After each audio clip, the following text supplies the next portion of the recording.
हाय दोस्तों, आराध्या क्लासेस सरनाई में आपका स्वागत है।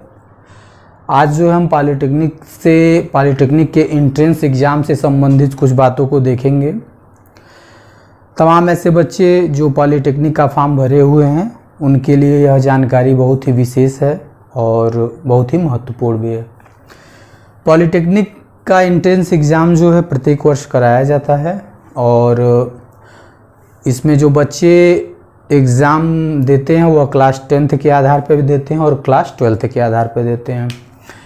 इस एंट्रेंस एग्ज़ाम के लिए, पॉलिटेक्निक के एंट्रेंस एग्ज़ाम के लिए जो है कुछ बच्चे क्लास 10th के आधार पे, 10th के बेस पे और कुछ 12th के बेस पे इसमें पार्टिसिपेट करते हैं। इसका जो पहले एग्ज़ाम डेट तय हुआ था वो पुराना एग्ज़ाम डेट 16 जून था जो कि बीत चुका है और आगे का एग्ज़ाम डेट जो है वो आपका 19 से 25 जुलाई का है।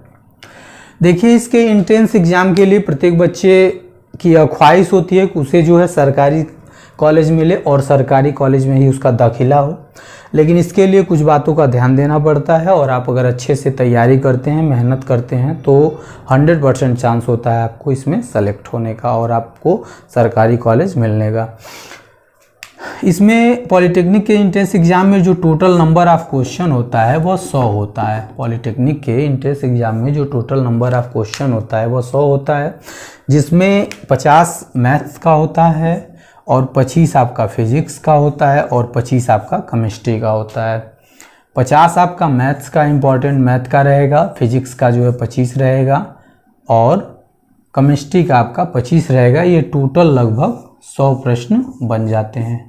यह टोटल 100 प्रश्न बन जाते हैं और इसी 100 प्रश्नों का हमसे जो है एंट्रेंस एग्ज़ाम कराया जाता है। देखिए, इसमें 100 प्रश्न होते हैं और कुल 300 मार्क का होता है। यह 100 कुल प्रश्न होते हैं आपके और कुल 300 जो है अंक बनते हैं, यानी एक प्रश्न पर जो है आपका 3 अंक दिया जाता है।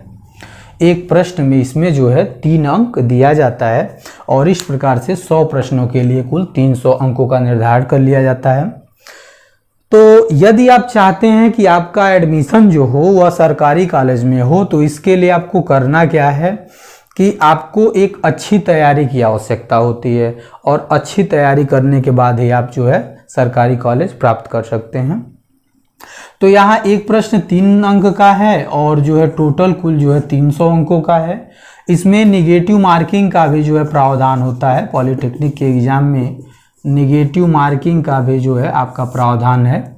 यह निगेटिव मार्किंग का प्रावधान जो है वह 1/3 का होता है। 1/3 का निगेटिव मार्किंग भी होता है, यानी आप जो है 3 प्रश्न को अगर गलत कर देते हैं, 3 प्रश्न को आप गलत कर देते हैं तो आपका एक प्रश्न जो सही है, एक प्रश्न जो आपका सही है, ठीक है, तो ये टोटल मिला जुला के आपको 0 नंबर दे देगा।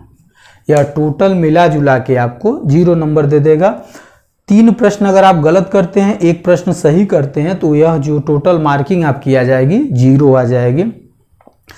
तो इस प्रकार से अगर आप चाहते हैं कि आपको सरकारी कॉलेज मिले तो आपको बड़े ही हिसाब से इसमें काम करना होगा और लगभग 70% अगर आप कर ले जाते हैं सही 70% आप सही कर ले जाते हैं तो आपको सरकारी कॉलेज, वो भी लगभग मनचाहा कॉलेज मिलने के चांस बढ़ जाते हैं। यानी 100% चांस है आपको 70% अगर आप मार्क ले आते हैं, 70% मार्क ले आते हैं, यानी 300 का 70%, 300 का 70% यानी 210 नंबर, ठीक है।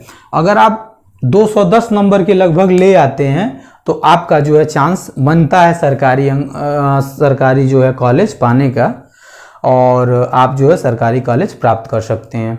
तो इसमें हमें करना क्या होता है, इसमें हमें जो है बड़े सावधानी से करना होता है। जिस प्रश्न पे आपको लगे कि यह प्रश्न आप पूरी तरह से इस पे आपका कॉन्फिडेंस है, आपका आंसर सही है, उसी प्रश्न को आप टच करें।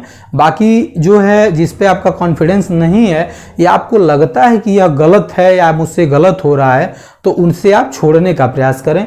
यानी 70% का मतलब अगर आप जो है 100 प्रश्नों में से 70 क्वेश्चन भी सही कर ले जाते हैं तो आपको जो है इसमें सरकारी कॉलेज मिल जाएगा। ठीक है, सरकारी कॉलेज की जो होती है वो फीस भी कम होती है और अच्छी पढ़ाई भी होती है, और प्राइवेट कॉलेज में जो है फीस भी बहुत ज़्यादा होती है। Okay, thank you.